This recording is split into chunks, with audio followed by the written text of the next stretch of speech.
gotten a number of questions about my Juiced Bikes RipCurrent S and about the changes that I've made to it myself to sort of personalize it. So I'm going to show you some of those now. We'll start at the handlebars. So I've got the Juiced Bikes horn alarm underneath that. You can see that right here.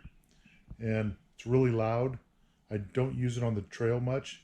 We use my wife's bell on hers because this thing just sort of alarms people, literally. And then it also is a security alarm.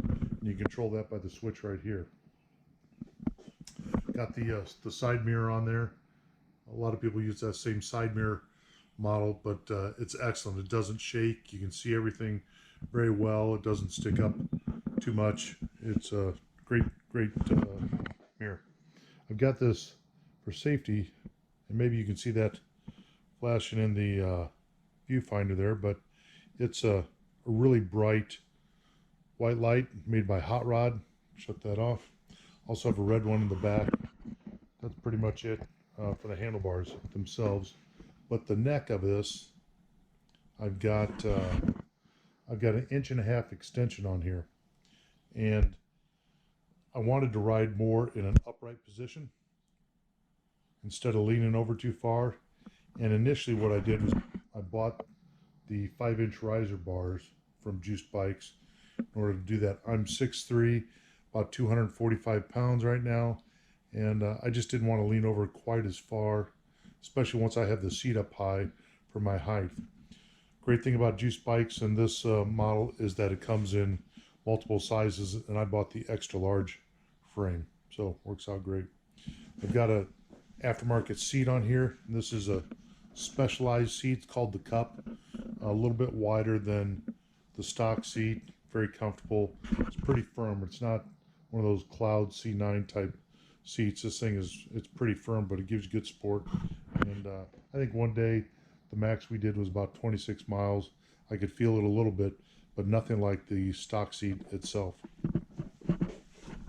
Coming down here, mounted on the frame, I've got an Ibis Lock. This is one of those bar locks. I've got the Velcro on here just to help secure it. It also has these little clips that flip and hold that on. And I bought 2 of these, and it comes in a set, and they're key to like. So I have one on my wife's electric bike as well. And then coming to the back, I've got the toe peak bag system. I got the fat tire rack on here. This is not the stock rack. I've got a video just about this rack, and I can link that up top. But this bag is really cool. Not only does it come up and extend, but then it also has these pannier bags on them. And these pannier bags go all the way down.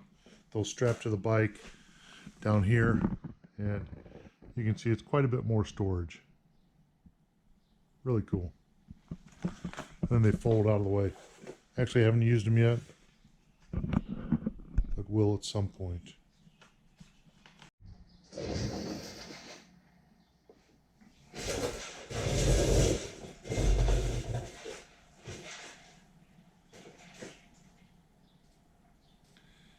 And that's really about all I've done to the bike myself.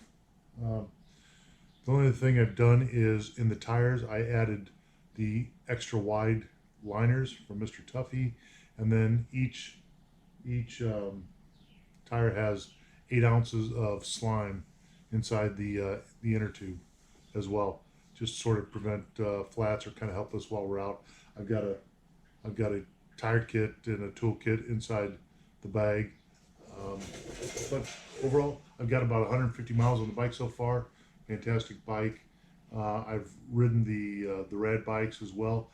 Liked them, loved them. But the sizing for my size, again 6'3", it was just a little bit too small. So I wanted something that would sort of fit the proportions of my body. You can see I don't have to raise the seat too much. It doesn't look awkward. And I get a good feet and a full length extension on that. In terms of distance, I didn't even touch this thing in terms of a range.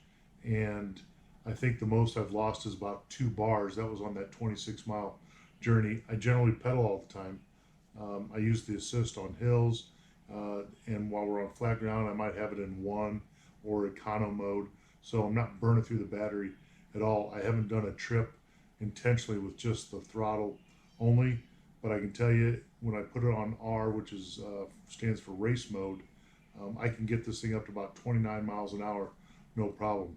To be honest, that's uncomfortable for me on a bicycle, but that's about what I've gotten it up to just in testing. I just did this last night. I didn't buy this bike to do single track or anything like that. It's just kind of a cruiser for me with some gravel, a little bit of trail type things off the asphalt and whatnot. So I think for my purpose, this is a perfect bike. It fits well. It rides really well. It's fun to ride. And my wife and I are enjoying our little micro adventures on our electric bikes. If you have any questions, put them down in the comment section. I'll try to get them answered. Thanks.